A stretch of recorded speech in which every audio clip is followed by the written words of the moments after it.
Welcome friends in the very interesting subject microprocessor and applications.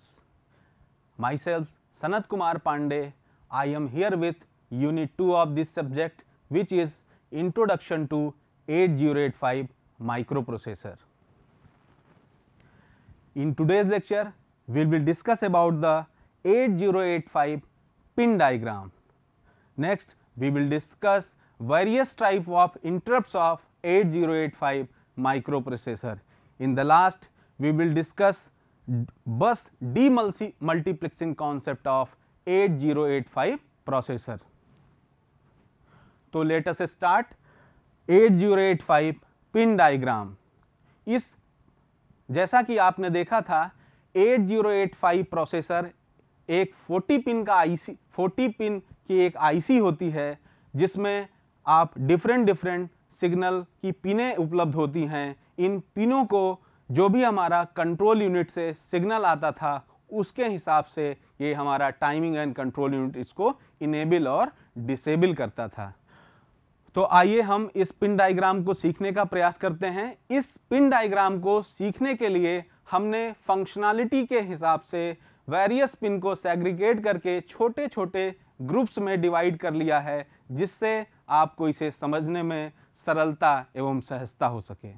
तो आइए start करते हैं पिन डायग्राम ऑफ 8085 माइक्रोप्रोसेसर. तो जैसा कि आप देख सकते हैं कि इस पिन डायग्राम को मैंने 6 छोटे छोटे ब्लॉक्स में डिवाइड कर लिया है आपको समझाने के लिए. तो पहला देख पा रहे होंगे क्लॉक इनपुट है आपका, फिर सीरियल इनपुट आउटपुट पोर्ट है आपका, फिर इंटरप्ट सिग्नल पोर्ट है आपका, फिर लोअर ऑर्डर एड्रेस बस time multiplex with data bus जो है आपका पोर्ट है, फिर आपका हायर ऑर्डर एड्रेस बसेस हैं, फिर उसके उपरांत टाइमिंग एंड कंट्रोल सिग्नल्स का ब्लॉक है. तो इन 6 ब्लॉक के माध्यम से हम इस 40 पिन आईसी को भली भांति समझने का प्रयास करेंगे. तो आइए हम देखते हैं कि जैसे आपके पास फर्स्ट 1 एंड 2 नंबर आप पिन पे आप जो है वो X1 और X2 दो सिग्नल देख रहे हैं जो कि आपके क्लॉक इनपुट्स हैं. इन क्लॉक इनपुट्स पे हम ऑक्सीलेटर को कनेक्ट करते हैं. ऐसे ऑक्सीलेटर जो कि आपके LC या RC ऑक्सीलेटर हो सकते हैं. यहां ध्यान देने की बात यह है कि जो भी ऑक्सीलेटर की फ्रीक्वेंसी होगी उसकी जस्ट हाफ फ्रीक्वेंसी हमको क्लॉक आउट पे मिलेगी. आप देख सकते हैं पिन नंबर 37 जो कि क्लॉक आउट है. एग्जाम्पल के तौर पर अगर मैंने F फ्रीक्वेंसी का एक LC ऑक्सीलेटर उपयोग किया है इस प्रोसेसर को परफॉर्म कराने के लिए, तब हमें जो आउटपुट पे फ्रीक्वेंसी मिलेगी दैट इज क्लॉक आउट, वो आपकी F/2 की होगी. नेक्स्ट पिन नंबर 3 आपका रीसेट आउट है. रीसेट आउट पिन को समझने के लिए सबसे पहले हमें रीसेट इन पिन को समझना होगा. रीसेट इन पिन को समझने के लिए रीसेट इन जो आपका एक एक्टिव लो सिग्नल पे इनेबल हो रहा है, अगर इसको आपने इनेबल किया तो इनेबल करते ही आपको याद होगा कि आपने जो प्रोग्राम काउंटर रजिस्टर आपका था वहां पर क्या आपका नेक्स्ट जो इंस्ट्रक्शन रन करना है उसका एड्रेस होता था. तो जैसे ही आपने इसको रीसेट इन को इनेबल किया, आपका जो प्रोग्राम काउंटर का एड्रेस होगा वो आपका 00 सेट हो जाएगा, अर्थात आपका जो प्रोसेसर है वो रीसेट हो जाएगा. और रीसेट होते ही आपकी जो है रीसेट आउट पिन इनेबल हो जाएगी कि अब आपके प्रोसेसर ने जो प्रोग्राम को रन कराना था उसको रन न करा के ये क्या हो गया, रीसेट हो चुका है. इसके प्रोग्राम काउंटर में एड्रेस 00H आ चुका है. नेक्स्ट जो आपके पिन है पिन नंबर 4 और 5 आप देख सकते हैं कि आपका SOD that is serial output data है और पिन नंबर 5 पे सीरियल इनपुट डेटा है. तो इसके माध्यम से हम अपने प्रोसेसर में 1 बिट डेटा को इंटर करा सकते हैं और एग्जिट करा सकते हैं. SID के माध्यम से इंटर होगा 1 बिट डाटा और SOD के माध्यम से एग्जिट कराएंगे. नेक्स्ट जो आपका ब्लॉक है दैट इज पिन नंबर 6, 7, 8, 9, 10 और 11. ये आपका इंटरप्ट सिग्नल है. इंटरप्ट सिग्नल जैसा कि मैंने आपको बताया था जो भी हमारा प्रोसेसर करंट एग्जीक्यूशन कर रहा होगा उस एग्जीक्यूशन को हमें रोकने के लिए इंटरप्ट सिग्नल देना होता है। इंटरप्ट सिग्नल की आवश्यकता क्यों पड़ी? जब भी हमें किसी हमारे एड्रेस और डेटा बस की आवश्यकता किसी पेरिफेरल्स को होती है तो हम इंटरप्ट सिग्नल को लाते हैं, उसके द्वारा हम अपने करंटली एग्जीक्यूशन में जो प्रोग्राम है उसको रन कराते हैं और बसेस की हैंडलिंग हम किसी पेरिफेरल्स को प्रोवाइड कर देते हैं। तो इस तरीके से वेरियस हमारे पास इंटरप्ट्स हैं। इन इंटरप्ट की आवश्यकता के अनुरूप हम इसको लाते हैं, क्योंकि इन इंटरप्ट की जो वेटेज है, जो प्रायोरिटी है, वो डिफरेंट है। जैसे आप अभी आगे पढ़ेंगे कि ट्रैप हमारा हाईएस्ट प्रायोरिटी का जो है वो इंटरप्ट सिग्नल है, जो कि नॉन मास्केबल है। अगर एक बार ट्रैप आपका आ गया तो उसको रोका नहीं जा सकता। At that instant of time हमारे प्रोग्राम जो है उसका एग्जीक्यूशन वहीं पर स्टॉप हो जाएगा। नेक्स्ट इसी तरह RST 7.5 है, RST 6.5 है और RST 5.5 है। These are vectored interrupts. इनका एक एड्रेस होता है। ये सारी चीजें क्या होता है, वेक्टर क्या होता है, मास्केबल, नॉन मास्केबल, अभी आगे हम इसको अच्छे से डिस्कस करेंगे। यहीं पर आप पिन नंबर 10 और 11 पर देख रहे होंगे इंटरप्ट रिक्वेस्ट और इंटरप्ट एक्नॉलेजमेंट।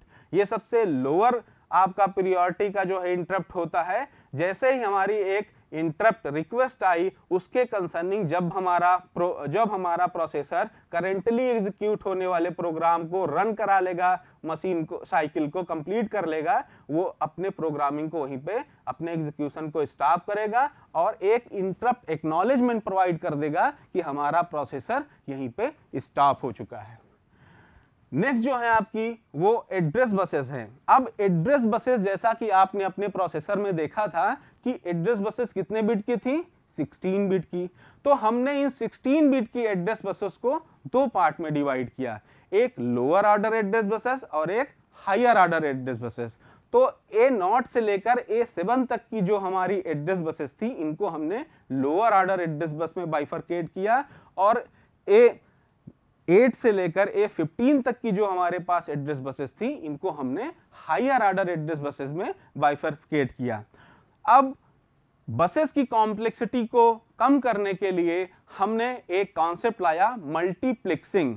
यहां पर हमने डेटा बसों का जो है मल्टीप्लेक्स किया इन एड्रेस बसेस के साथ। 8085 प्रोसेसर के लिए आपने पढ़ा था कि आपके पास 8 बिट की डेटा बस होती हैं।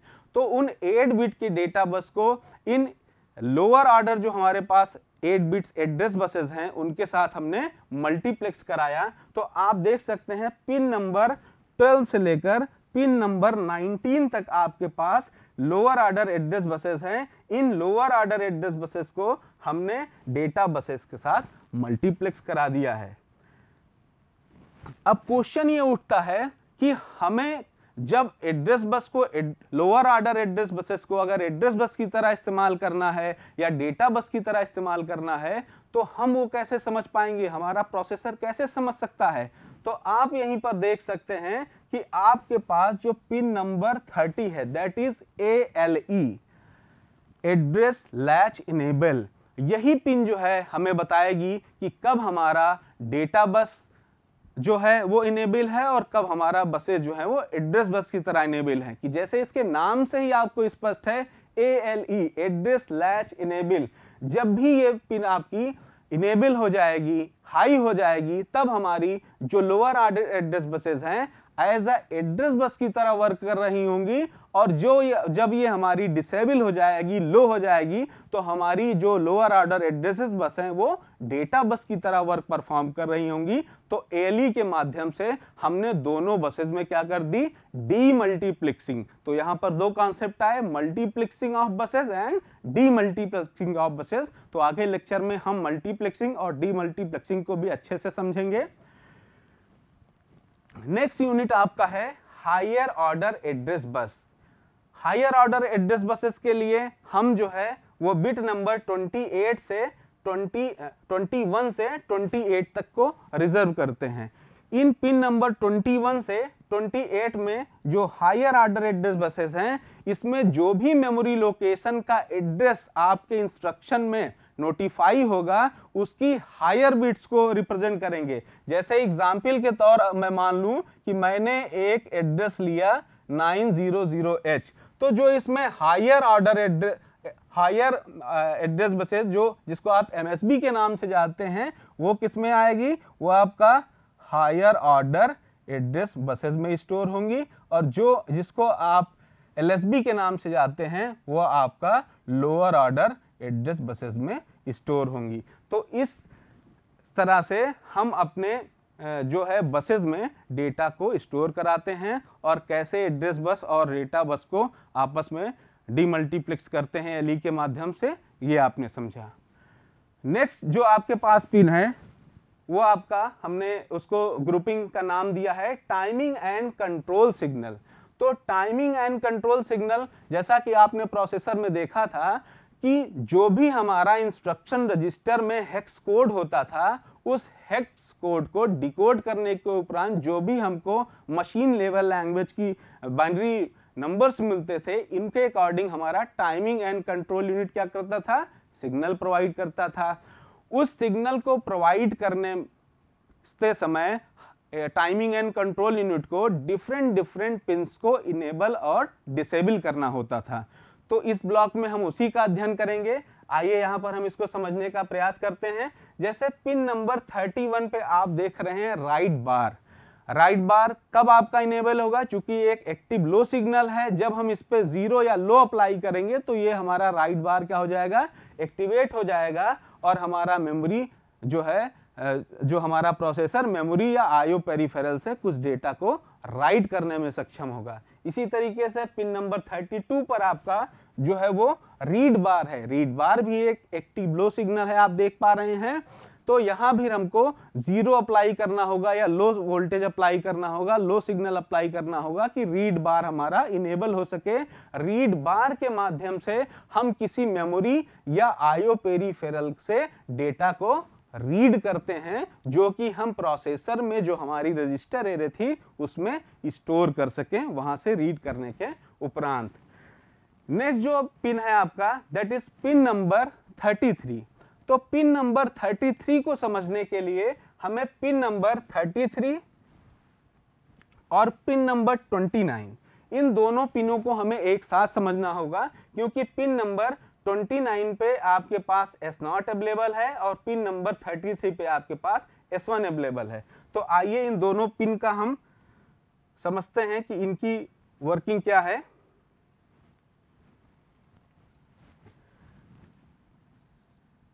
That is pin number S0, that is pin number S1 और operation.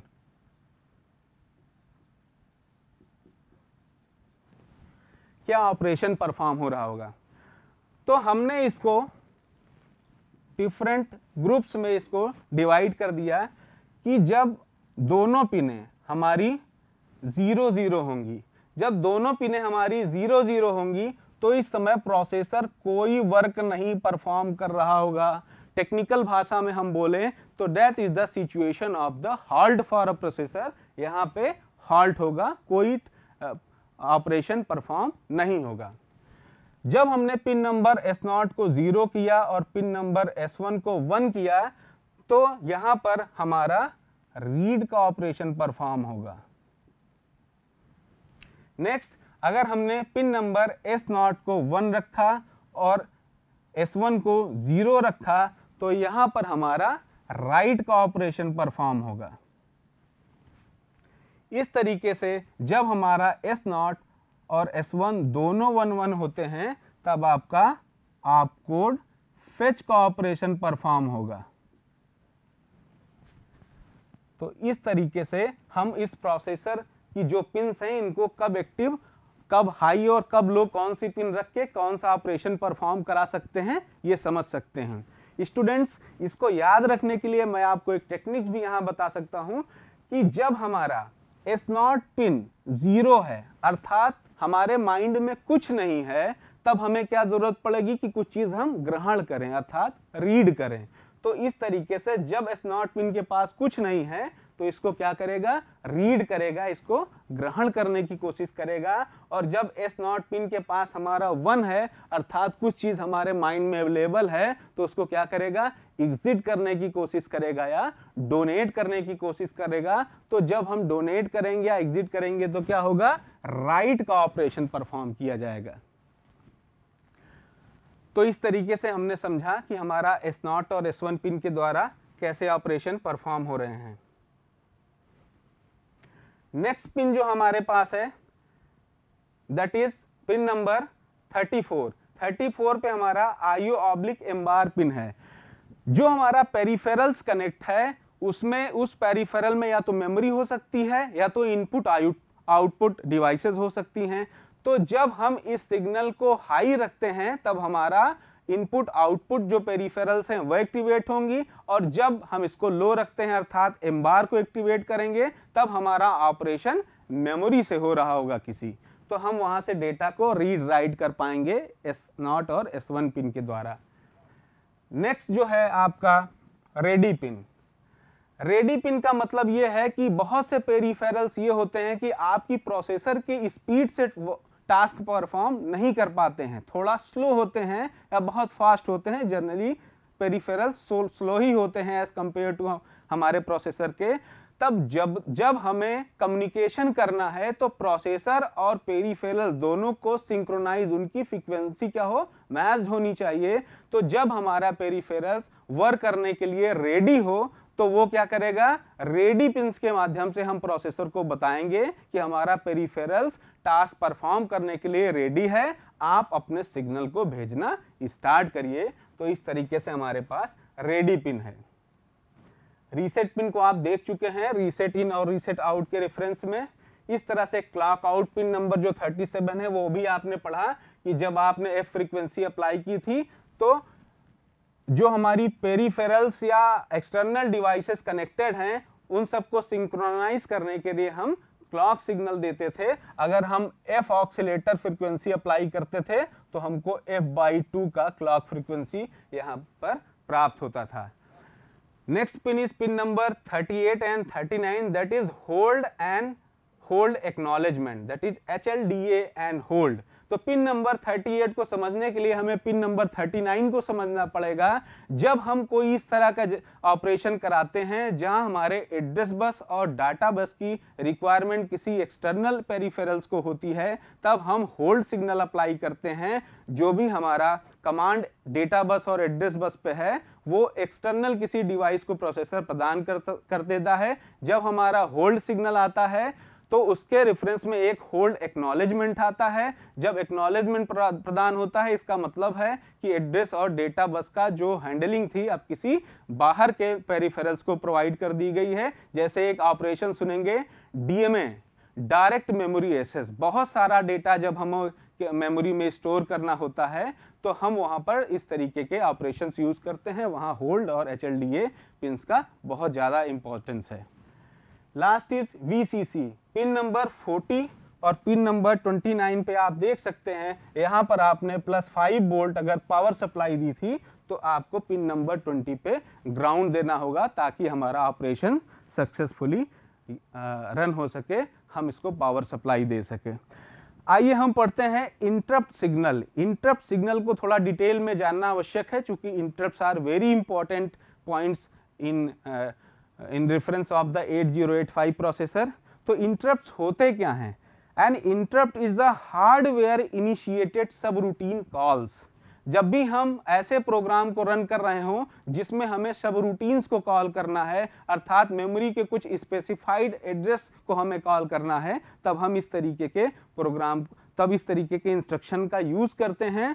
When interrupts pin is activated, जब भी इंटरप्ट की पिन को एक्टिवेट करेंगे जो हमारा करंट एग्जीक्यूशन हो रहा होगा इंस्ट्रक्शन का वो स्टॉप कर जाएगा।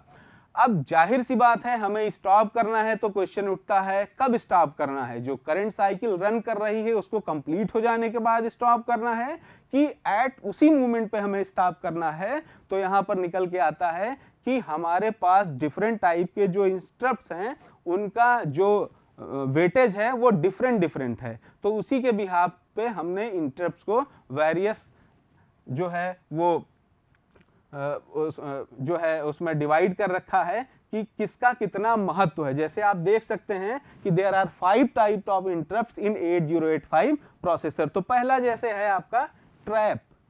Trap is a highest priority interrupt. अगर ट्रैप इंटरप्ट आ गया तब हमारा जो प्रोसेसर है वो प्रोग्राम के एग्जीक्यूशन को उसी क्षण रोक देगा। इसको हम कहते हैं कि trap is a non maskable, अर्थात ट्रैप जब भी आ गया हम इसको मास्क नहीं कर सकते, सडनली हमको उसके एग्जीक्यूशन को रोकना ही पड़ेगा। नेक्स्ट है RST 7.5। ट्रैप में एक चीज और देखना है कि जब भी ट्रैप आएगा इसमें 2-4 पॉइंट्स इस तरीके से होते हैं कि ये नॉन मास्केबल होता है। इसका जो सबरूटीन एड्रेस होता है दैट इज 0024, अर्थात हमारा प्रोग्राम काउंटर में जो एड्रेस होगा वो क्या आ जाएगा 0024 जब हमारा ट्रैप इंटरप्ट आएगा। ये सबसे हाईएस्ट पीरियोरिटी का होता है। जैसा आपने देखा RST 7.5, RST 7.5 जो है हमारा एक मास्केबल इंटरप्ट है, अर्थात इसको हम कुछ देर के लिए रोक सकते हैं। जो करंट एग्जीक्यूशन हमारे प्रोग्रामिंग के इंस्ट्रक्शन का हो रहा होगा उसकी जब मशीन साइकिल कंप्लीट होगी तब हमारा प्रोसेसर अपने आप को रोकेगा। और ये वरीयता क्रम में आपका द्वितीय वरीयता का जो है इसको सेकेंड वेटेज का इंटरप्ट कहा जाता है। इसका सबरूटीन एड्रेस क्या है 003C, अर्थात जब भी RST 7.5 रन करेगा प्रोग्राम काउंटर में हमारा 0036 एड्रेस स्टोर हो जाएगा। Next is RST 6.5। RST 6.5 वरीयता के क्रम में तीसरे नंबर का इंटरप्ट है और जब भी RST 6.5 रन करेगा उस समय हमारा प्रोग्राम काउंटर में आपका 003C एड्रेस आ जाएगा। और हमारा RST जब भी रन कर रहा होगा RST 6.5 जो है RST ये एक मास्केबल है इंटरप्ट है, इसको हम रन कराते समय मास्क भी कर सकते हैं, अर्थात करंट जो मशीन साइकिल रन हो रही होगी उसको रन कर जाने के बाद ही एक्टिवेट होगा। इसी तरीके से क्रम में चौथे नंबर के क्रम में हमारा RST 5.5 है जिसका सब रूटीन एड्रेस 0026 है। प्रोग्राम काउंटर में हमारा 002C से एड्रेस आ जाएगा जब भी हमारा RST 5.5 रन करेगा। ये भी आपका जो है मास्केबल इंटरप्ट है। ये आपका एस लेवल ट्रिगर इंटरप्ट है। अगर ट्रिगरिंग के बिहाफ पे हम बात करते हैं तो ट्रैप जो हमारा होता है लेवल ट्रिगर और एस ट्रिगर्ड होता है। RST 7.5 आपका एस ट्रिगर्ड होता है। RST 6.5 और 5.5 both are level trigger interrupt. और इसी क्रम में सबसे लो वरीयता का जो हमारे पास फिफ्थ वरीयता का हमारे पास इंटरप्ट है that is interrupt request. Interrupt request जब आएगा तो इसका कोई सब रूटीन का एड्रेस नहीं होगी, इसकी कोई लोकेशन नहीं होगी। इसकी लोकेशन को कौन बताएगा? With the help of program user बता सकता है। किसके माध्यम से? टाइमिंग एंड कंट्रोल यूनिट के द्वारा। जो एक्सटर्नल यूजर है वो बताएगा कि इसके सब रूटीन का एड्रेस क्या होगा। ये सारे ये आपका यूजर एक्सेसिबल है, यहाँ पे एड्रेस यूजर के द्वारा प्रोवाइड किया जाएगा। तो इस तरीके से आपने देखा कि इंटरप्ट जो है वो क्या महत्व रखते हैं किसी प्रोसेसर के लिए, और 8085 में जो 5 टाइप्स के आपने इंटरप्ट पढ़े इनका क्या महत्व है। इसी क्रम में आपने इंटरप्ट एक्नॉलेजमेंट भी पढ़ा था कि जब भी कोई इंटरप्ट आएगा हमारी पिन इंटरप्ट एक्नॉलेजमेंट के द्वारा हमें सूचित किया जाएगा कि there is a interrupt activated या इनेबल किया गया है हमारे प्रोसेसर पे। हमारा एग्जीक्यूशन अकॉर्डिंग जो भी हमारा जो है वरीयता क्रम होगा इंटरप्ट का उसके हिसाब से एग्जीक्यूशन स्टॉप करना होगा।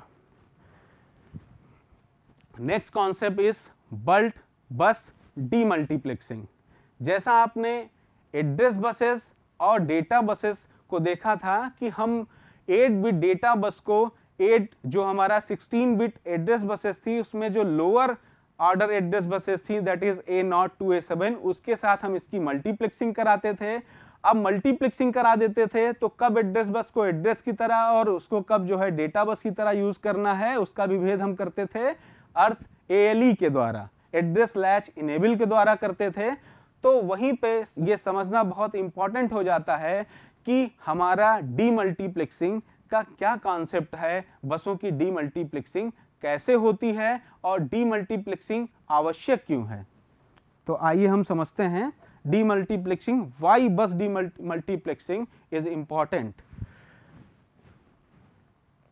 तो इस डायग्राम में आप देख सकते हैं कि जब भी हम कोई इंस्ट्रक्शन या कोई प्रोग्राम रन करा रहे होते हैं, सबसे पहले हमें एक एड्रेस प्रोवाइड करना होता है। उस एड्रेस के कंसर्निंग जो भी हमारा डेटा होता है, जो भी हमारा इंस्ट्रक्शन है, उसका जो हेक्स कोड होता है, हम उसको इंस्ट्रक्शन रजिस्टर को प्रोवाइड करते हैं। तो आप देख रहे हैं एग्जाम्पल के तौर पर मैंने लिया कि 2005H पर कोई एक हेक्स कोड है 4FH, जैसा कि आपने देखा था, this is code of MOV C, A। तो इस हेक्स कोड को हमें फेच करना है। तो 8085 के द्वारा सबसे पहले क्या होगा, इस एड्रेस को एड्रेस बस पे रखा जाएगा, ALE बिट को इनेबल किया जाएगा और हमारा हायर ऑर्डर एड्रेस बस पे 20H प्लेस कर दिया गया और लोअर पे 05H प्लेस कर दिया गया। और इस तरीके से हमारा मेमोरी का लोकेशन ट्रेस हो जाएगा जहां पर वो इंस्ट्रक्शन स्टोर्ड है। अब नेक्स्ट क्या करेंगे, ALE को हम क्या कर देंगे, लो कर देंगे। ALE को लो करने का क्या आशय है कि हमारा जो एड्रेस बस था अब किस तरह से इस्तेमाल होगा, डेटा बस को।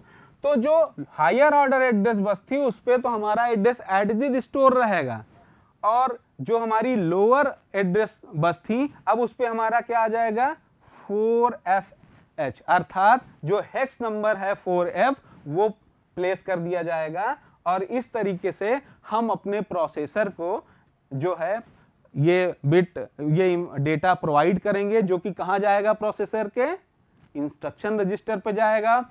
इंस्ट्रक्शन रजिस्टर के डिकोडर के द्वारा इसको डिकोड किया जाएगा और timing and control unit required जो है इंस्ट्रक्शन इसको प्रोवाइड करेंगे। तो आशा करता हूं स्टूडेंट आप सभी को अभी तक जो भी डिस्कशन में आया वो अच्छे से समझ लिया होगा आपने भली भांति। अब इट्स योर टर्न नाउ। एक एक्सरसाइज यहां दी गई है, आप सभी से मैं अपेक्षा करूंगा कि एक्सरसाइज को सीरियसली भली भांति करने का प्रयास करें। जैसे फर्स्ट क्वेश्चन है, describe the pin diagram of 8085 micro processor. तो 8085 की जो भी पिन डायग्राम हमने छोटे छोटे ब्लॉक्स में सेग्रीगेट करके उसको हमने डिस्क्राइब किया, उसकी फंक्शनिंग एक्सप्लेन की, ऐसे आपको भी with A neat and clean diagram उसको एक्सप्लेन करना होगा। Next question is describe the various interrupt signal for 8085 processor. ये बहुत इंपॉर्टेंट टॉपिक है, कंपटीशन पॉइंट ऑफ व्यू या जो भी एग्जामिनेशन आप देंगे आगे जॉब के लिए, उसके लिए भी इसमें से क्वेश्चंस आते हैं, इसलिए इन सब टॉपिक्स को आपको अच्छे से समझना है। और यहाँ पर आपको जो भी इंटरप्ट्स आपने पढ़े उन सब के बारे में आपको भली भांति एक्सप्लेन करना होगा कि इसकी प्रियोरिटी क्या है, ये मास्केबल है, नॉन मास्केबल है, इसका सब रूटीन का एड्रेस क्या है, इनका ट्रिगरिंग का क्या मेथड है, लेवल ट्रिगर्ड है, आईएस ट्रिगर्ड है। और next question that is health question, describe the concept of demultiplexing of address bus and data buses. तो जो भी आपने पढ़ा एड्रेस बस और डेटा बस के बारे में डीमल्टीप्लेक्सिंग, वो आपको अच्छे से जो है एक्सप्लेन करना है। और मेरी ईमेल आईडी यहाँ पर है, आप सभी से अपेक्षा करूंगा कि इस क्वेश्चंस को अप्लाई को जो है वो पेपर पे पेन के माध्यम से कंप्लीट करें और मुझे इसको डिजिटली माध्यम से भेजने का प्रयास करें। मैं आपको फीडबैक भी प्रोवाइड करूंगा। कुछ रेफरेंसेस हैं जो मैंने इस लेक्चर को तैयार करने में इस्तेमाल किए हैं, आप भी उनका सहयोग ले सकते हैं इसको और अच्छे से समझने में। तो आज का लेक्चर यहीं पे समाप्त करते हैं। Thank you. जय हिंद, जय भारत।